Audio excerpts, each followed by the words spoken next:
कहीं मेरे व्यक्ति को टॉर्चर तो नहीं किया जा रहा है, वहां पर प्रताड़ित तो नहीं किया जा रहा sir? Pakistan is supposed not to go for any manhandling or any third degree method against the BSF जवान। एक चीज उन्हें बड़े अच्छे से समझनी चाहिए कि इस चीज का गुस्सा बहुत होगा इंडिया में। 22 अप्रैल की रोज जम्मू कश्मीर के पहलगाम में आतंकी हमला होता है और उसके एक दिन बाद यानी 23 अप्रैल को पंजाब के फिरोजपुर जिले में एक बीएसएफ का जवान गलती से सीमा पार कर जाता है। उसे पाकिस्तानी रेंजर्स उठा ले जाते हैं। इस पूरे मामले में अब तक 3 राउंड की फ्लैग मीटिंग हो चुकी है। जो बीएसएफ जवान है प्रणब कुमार शॉ, उनका परिवार काफी परेशान है और खबर ये आई कि उनकी पत्नी पठानकोट पहुंची हैं आला अधिकारियों से बातचीत करने। इस घटना में ये जो बीएसएफ का जवान जो पाकिस्तानी रेंजर्स ने जिन्हें उठा लिया, जो 3 राउंड की फ्लैग मीटिंग हुई है, अब किस तरह से उनकी वापसी होगी और क्या प्रक्रिया पूरी होती है सर?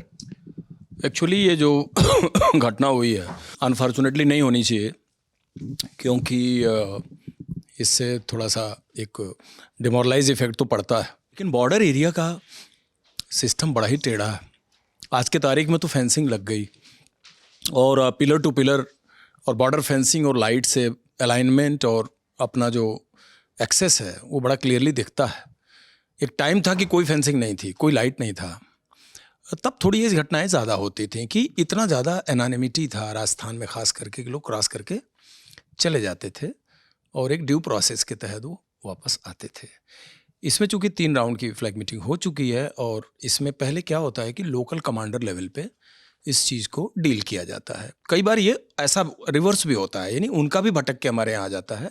और हाल ही करीब 1-2 साल पहले उसमें सिविलियन भी हो सकते हैं, कोई लुनेटिक हो सकता है, कई फैक्टर्स होते हैं, तो उनको भी हम हैंडओवर इसी प्रोसेस के थ्रू करते हैं।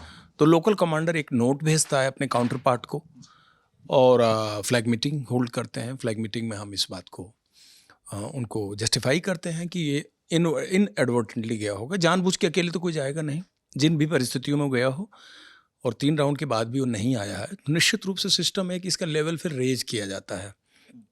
फिर थोड़े ऊपर लेवल पर बातचीत शुरू होती है और उस स्टेज में शायद अब एक केस जाए, क्योंकि अभी तक रिहाई नहीं हुई है और इससे प्रेशर तो पड़ता ही है। फैमिली का एक इमोशनल इशू है, फोर्स का मोराल है, तो वो प्रोसेस शायद अब होगा या हो रहा होगा, क्योंकि मैं तो मीडिया के थ्रू ही ये चीज़ें जानता हूँ।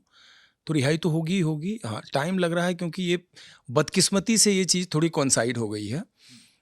एक बड़ा अनफॉर्चुनेट जो 22 अप्रैल को पहलगाम में पाकिस्तान से आए टेररिस्ट ने हमारे बेगुनाह टूरिस्ट को मारा, बेरहमी से मारा, और उसके बाद से जो एक माहौल दोनों देश के बीच एक तनाव बना हुआ है और बहुत सारे एक दूसरे के अगेंस्ट मेजर्स भी लिए गए हैं, तो इस बैकग्राउंड में ये केस थोड़ा शायद डिले हो रहा है, ऐसा मेरा समझना है। लेकिन ये रिहाई तो होगी। प्रोसेस यही है कि लेवल रेज होगा और रेज होते होते ये I think it will take some more time, but release is ensure. Release तो करना पड़ेगा उनको। सर, एक मेरा सवाल भी है और मेरे साथ साथ सर, जिस परिवार का व्यक्ति अगर चला जाता है तो उसके मन में भी एक संदेह होता है, एक भय होता है इस बात का कि कहीं मेरे व्यक्ति को टॉर्चर तो नहीं किया जा रहा है, वहां पर प्रताड़ित तो नहीं किया जा रहा सर? देखिए, इसके लिए कन्वेंशन बने हुए हैं। इंटरनेशनल जेनेवा कन्वेंशन में सारी चीज़ें लेट डाउन हैं कि किसी भी देश के आप व्यक्ति को एक काउंटर पार्ट फोर्स के आदमी को वायलेटिंग द इंटरनेशनल लाइन आप अगर पकड़ते हैं, गिरफ्तार करते हैं, तो उसके साथ व्यवहार करने का एक तरीका बना हुआ है। And Pakistan is suppose not to go for any manhandling और any third degree method against the BSF jawan. This a border guarding force, it's a very elite force and जैसे नेबरिंग कंट्री। चीज़ें हॉस्टाइल हैं, inimical है पाकिस्तान, तो इसका system बना हुआ है। ऐसा उन्हें नहीं करना चाहिए, क्योंकि एक चीज़ उन्हें बड़े अच्छे से समझनी चाहिए कि इस चीज़ का गुस्सा बहुत होगा इंडिया में और इसके रिपरकशन होंगे। Eyeball to eyeball दोनों फोर्सेस डिप्लॉयड हैं, तो ऐसा अगर कोई करता है या करने की कोशिश करेगा तो I think BSF will pay in the same coin. तो that deterrence is always there. They are not suppose to do this. शुक्रिया। इस पूरे मामले में जो भी पहलू थे वो हमने आपके बीच एक बहुत जानकार के जरिए रखने की कोशिश की है। देखते रहिए द लल्लन टॉप। शुक्रिया।